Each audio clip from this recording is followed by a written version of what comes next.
This is the polishing process.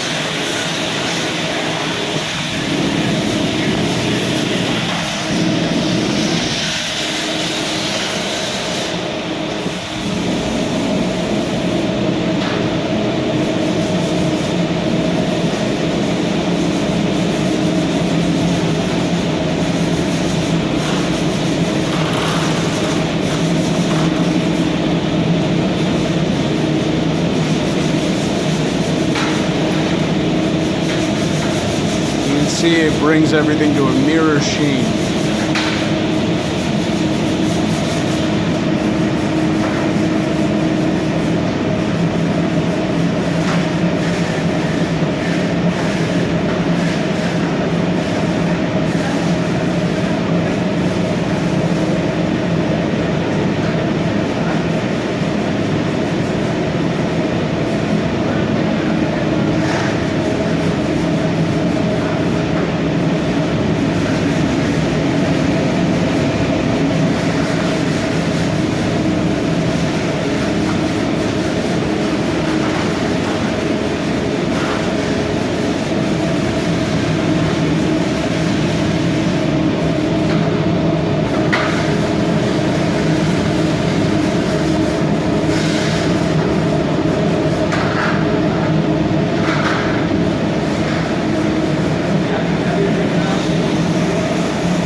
While the polishing is being done, typically everyone else handles the filters as each person finishes their predetermined hats, such as the people that were on the roof are now downstairs. People who are cleaning the hoods are going to stay and finish up the hood process, but whoever was working on other parts, such as the driver or any other particular person, they will go ahead and handle different portions of the job. Or they are handling different portions of the job, and pretty much they continue to do this until only the filters are left. As the filters tend to be the most time-consuming thing, the most time-consuming process of the entire job, typically. So we're going to go ahead and cut until the last part. As you can see, most of the hood is polished at this point, and the filters are now going by at an exponential speed because of the inclusion of all the workers. These jobs can be done with as little as 2 people and as many as 6.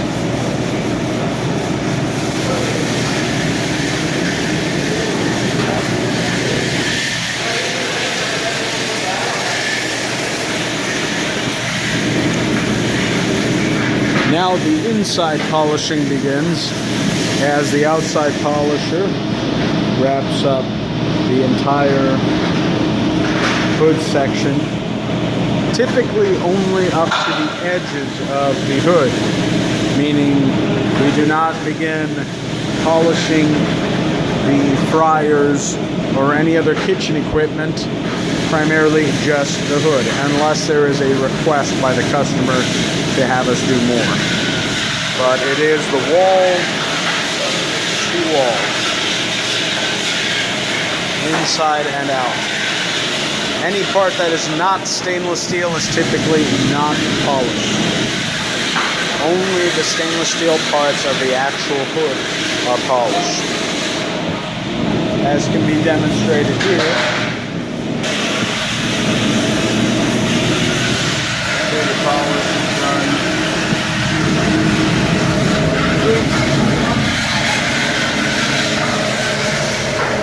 This is unpolished, and this is fully polished. The interior portion is not polished, only the actual venter portion, part that gets hit with the lighter grease. as it is stainless steel and it can actually shine. The interior, the back wall, the actual, what's behind the filters, cannot be polished to that same level and is thus wasteful, especially because there will be filters put on top of them. Now, in the scenario that there are stainless steel filters, they are also not polished. Stainless steel filters are just put in as they are, and everything else, all of this area, those are the polished parts. Not inside, so not there, and not the filters, if they are stainless steel, even if they are stainless steel. But every stainless steel face is polished, including the back wall. You can see the difference right here between one and the other. It's a bare metal and mirror sheet.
Whenever there is water, that's typically the effect. You get a white smudging effect that occurs. Much like that right there. But because water is impossible to avoid completely, that's still going to happen. Also, typically these things must be capped after every job.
Now typically the tools are also washed right here.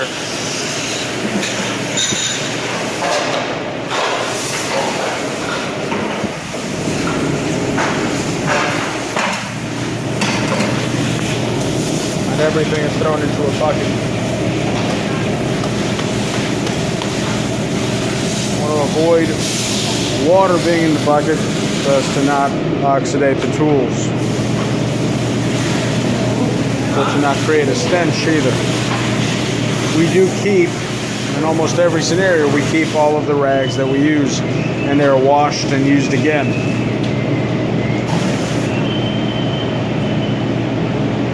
This is part of the standard cleanup procedure that is done at nearly every restaurant.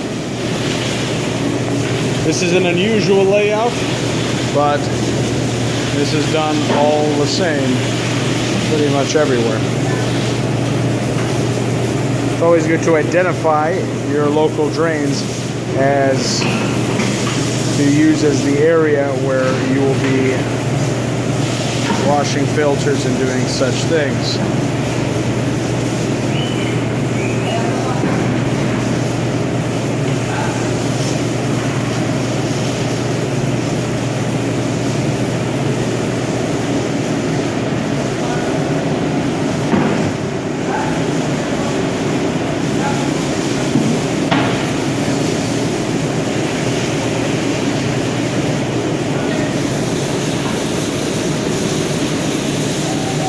All the plastic is rounded up and the floor is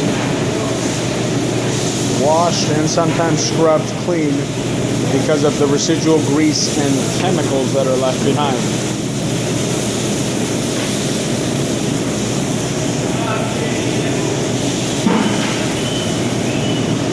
We use hoses that are available to us as well as our own that are connected to the sinks and or other places. We always carry equipment in order to secure connections with other hoses.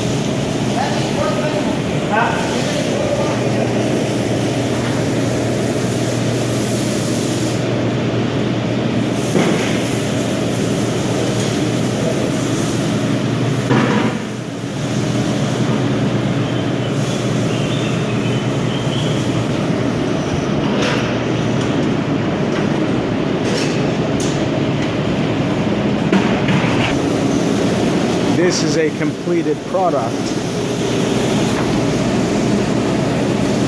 Fully polished, fully cleaned, front to back. Floors cleaned and equipment put away.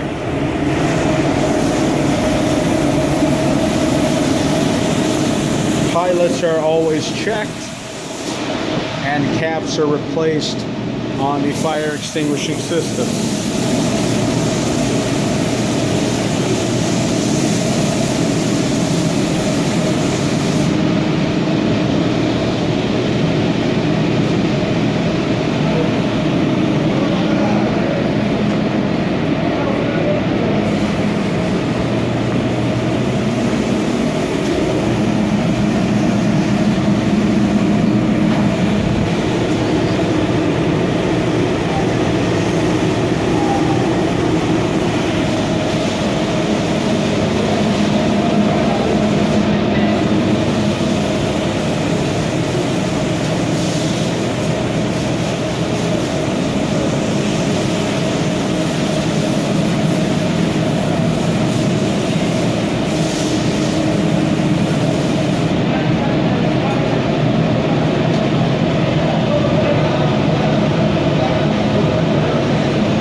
Often easier to just squeegee away the water to get any excess that might still be lying around in order to secure a potentially hazardous area. In area of polish is wiped off, correct? Yes, sir. Otherwise the sticker won't stick as well. And here we go, we put our certification here.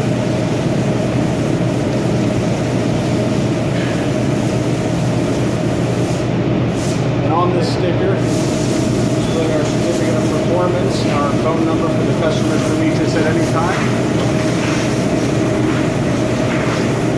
which group the service was done by, the date of the service, the expiration of the service, and the frequency in which we do it, which can vary as little as 30 days and as much as 180 days. Any inaccessible areas are marked in that zone. Very rarely do we actually mark that.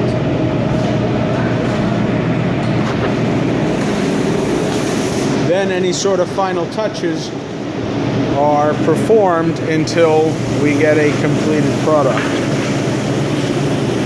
such as ensuring that the entire floor is clean, that any excess chemicals and grease drippings are cleaned off of all of the stove equipment, of the kitchen equipment, and any sort of hoses and other tools are fully cleaned and secured prior to leaving the zone.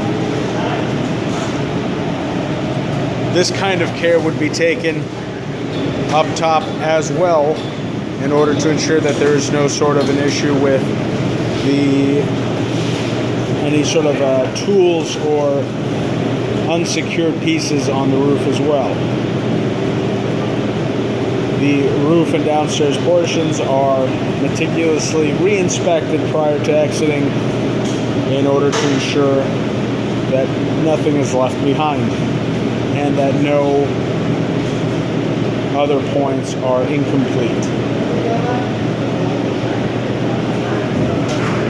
After the area has been completely cleared out of all of our tools, trash, and any personal effects, the hood, vent hood, ventilation system, and everything is re-inspected to make sure that there is no problems with the actual operational condition of the stations on the roof, and if necessary, a final pass of polish is applied to the outside of the vent hood.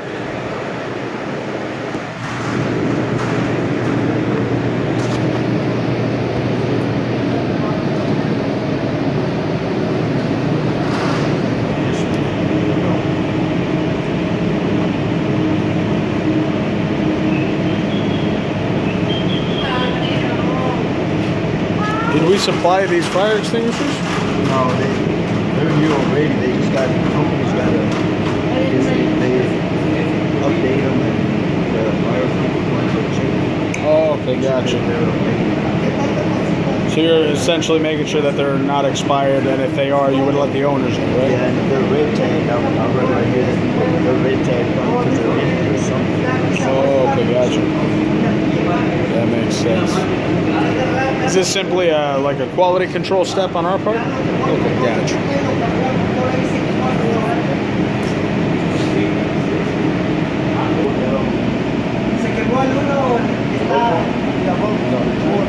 Oh, no, ese es el chiquito.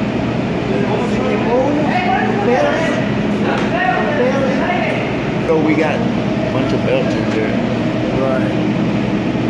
So right now the belt size is being indicated in case of any sort of an emergency, and the checklist is being completed here for our own records.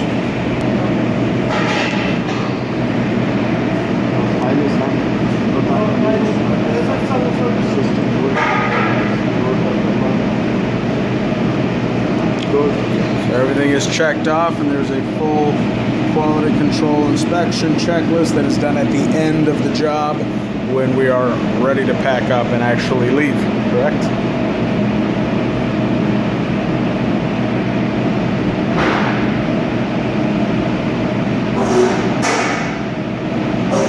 The inspector signs the document and a copy is made.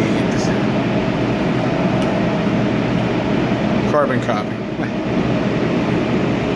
that's, I guess, for Stella's knowing or Walter's knowing or something. As a standard procedure, the person who is doing the inspection will then jot down everybody who was present for the job. And this is the completed product. Start essentially from the beginning. We like to leave everything completely and exactly as we found it, including replacing any equipment, rags, hoses, anything that was originally there when we got there. When we get to the job, we want to keep it exactly the same, so as to create the appearance as if no one was ever here, other than the fact that the hood is completely clean from top to bottom. That is all.